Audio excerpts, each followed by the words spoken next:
Magandang umaga mga karesiklo. Meron tayo na ng mga ayusing isang guitar amp na paggawa sa atin ng isang mabuting customer. Ang issue nito, no power. At sabi, checking ko na raw lahat, pati mga volume, kasi gagamitin niya. Ito siya, yun. Ang tatak niya ay ayan, Century. Tapos ang model niya ay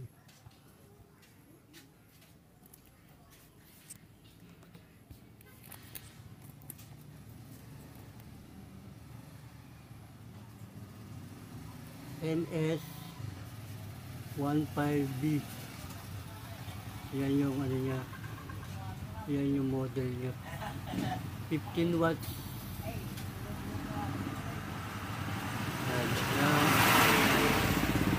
Hindi ko na siya isasaksak kasi baka may shorted na doon sa loob. Baka lumala pa yung maging problema. Okay, pakita ko na lang sa inyo pag nabuksan ko na tong guitar amp na to. Ito yung likod niya. Ayan siya.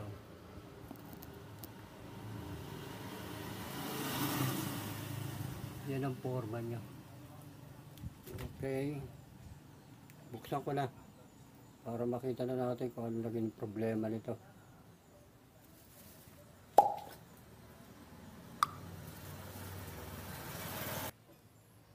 Ito mga karesiklo, nabuksan ko na yung likod niya.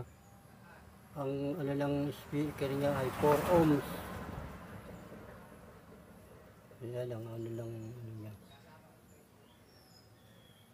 Tapos 220 naman siya, hindi naman siya 110. Bakit wala siyang power?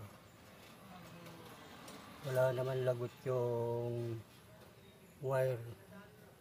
Buksan ko muna yung amplifier. Okay, pakita ko na lang uli sa inyo. Ito mga karesiklo, natanggal ko na yung ampli. Ayan.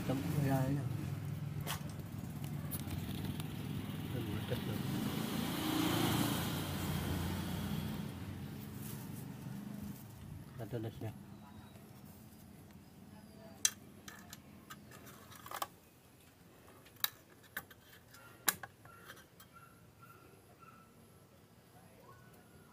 Ano siya, 12 volts times 2, left and right.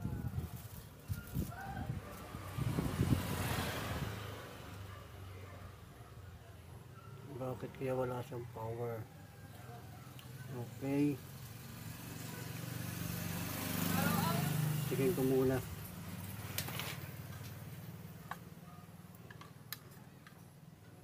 Ayan na siya. Tapos ito yung harap.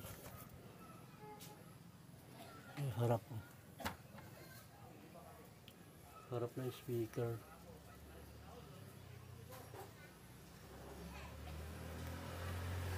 Okay, tingin ko muna yung ampli ko anong sira, kung bakit walang power.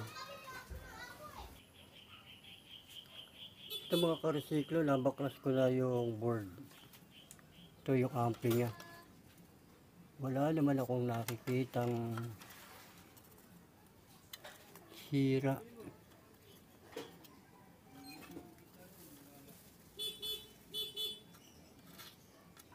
Tapos tinanggal ko na yung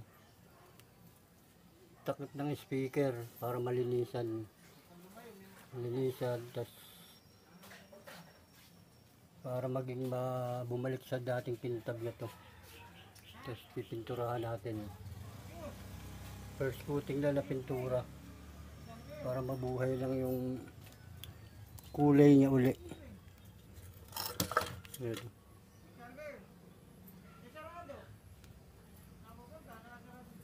Okay, hindi ko na pakikita sa inyo yung pag-check ng mga piyesa nito kung paano i-repair. kasi mukhang haba yung video. Pero tingin ko hindi naman to major. Okay pa naman yung mapapihitan.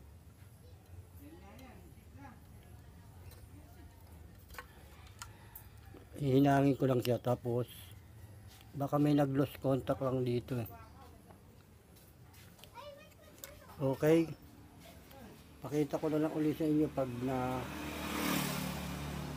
nahuli ko na yung salarin at kung umaandar na. Okay.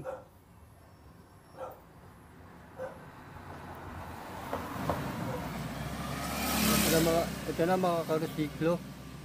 Nahuli na natin ang salarin dito sa amplifier ng guitar amp. Ano lang siya, lost connection lang, umano lang yung mga hinang niya, lalo na sa power supply. Nung hininang ko siya, nagkaroon na siya ng power. Ito na siya, kaya binalik ko na ulit siya na dati. Lilinis ko na yan. Malinis na rin pati board.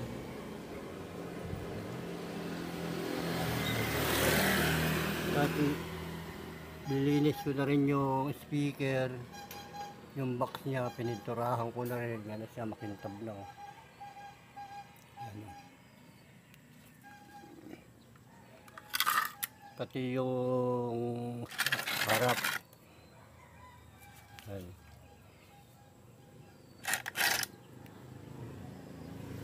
Yan siya yung harap.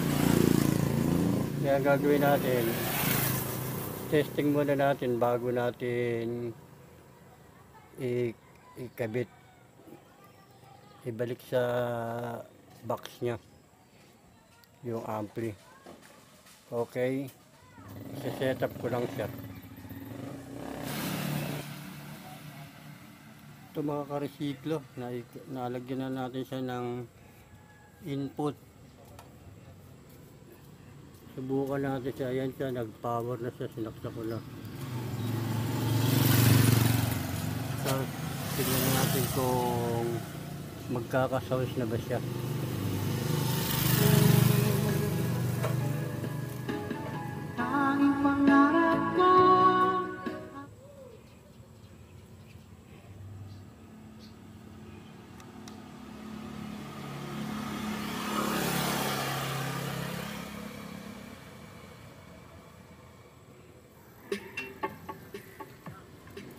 Okay na siya.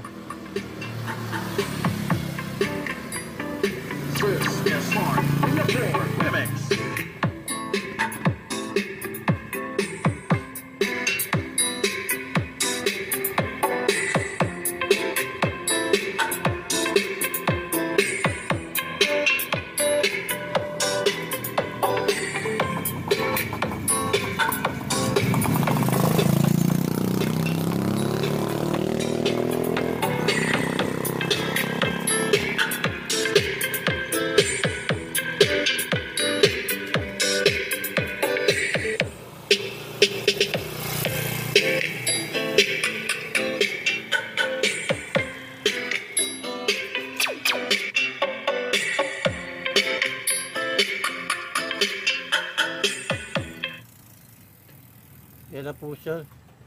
Okay na yung sounds niya. Ibalik ko na muna siya sa box para ma-testing na natin ng maayos. Okay. Ito mga karesiklo, naikabit ko na sa yung amplifier niya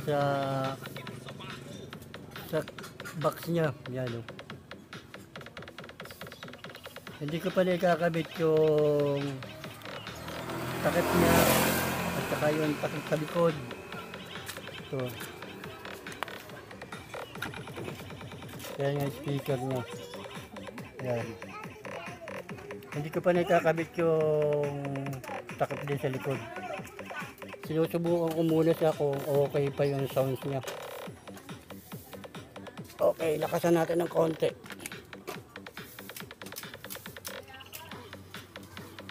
So,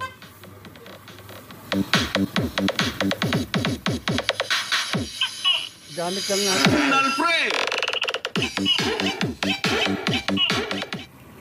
Gamit lang natin ng pang-input na sounds ito. Itong amplifier na maliit na to, yung pang tricycle. Yan yung gamit natin kasi wala tayong gitara na pang testing.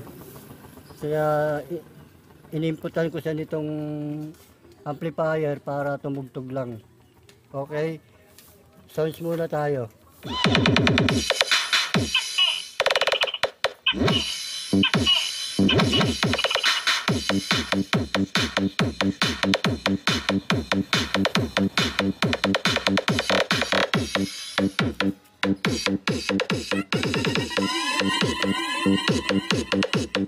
Battle mode activated.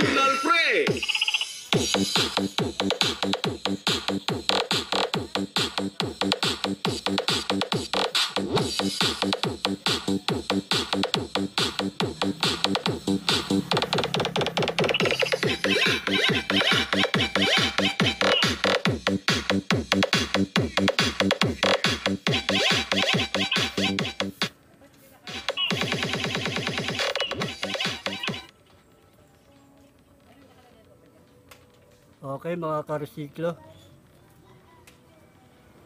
Hindi pa kasi natuto yung screen nito, yung takip. Kaya pakikita ko na lang sa inyo pag nakaano na to. Nakatakip na to lahat, tapos magtra-try ulit tayo ng mag sound check. Final na ng ating sound check. Pagkakabit na natin to lahat. Okay. Ito na mga karesiklo, naikabit ko na yung takip ng ating guitars amp.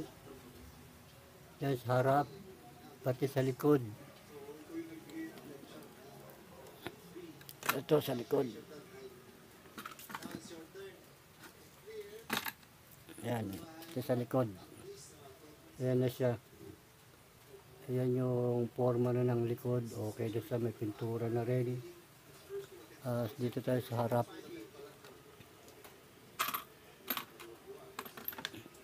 Yan. Ang gagawin na lang natin ngayon ay sound check na lang natin to kung okay na talaga ang ating guitar amp. Okay. Lagyan ko lang siya ng volume. Naka-ano na siya, yan, naka-on na siya, naka-red na siya. Tapos ma-under na rin yung ano natin, yung sound input. Okay, magbo-volume na lang tayo.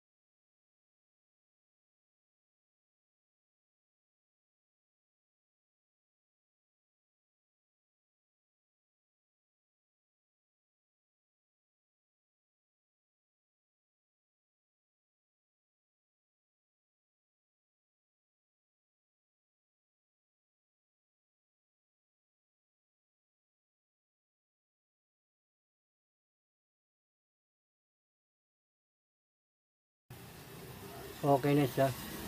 Napakahina pa nga ng volume natin yun, tapos masyado na siyang malakas. Subukan natin dito sa low.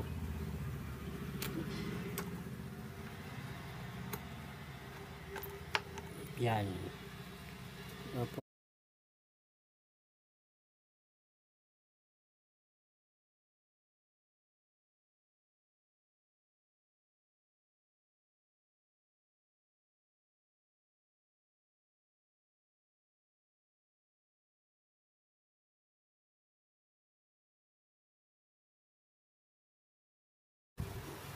okay na po siya mga karusiklo. Kaya hanggang dito na lang uli. Sana may natutunan uli kayong kaunting kaalaman tungkol sa ating guitars amp. Ang issue niya kasi ay no power siya. Ngayon ang naging sala rin ito yung mga loss connection. Ano na yung mga hinang niya, angat. Kaya nung hininang ko siya, yun, nagkaroon na siya ng power. Wala siyang pinalitan na iba, kundi yun lang, hininang lang po siya. Tapos okay na siya. Kaya pinaganda ko na lang uli yung itsura ng box, pati yung case. Yan. Okay, marami pong salamat sa inyong lahat.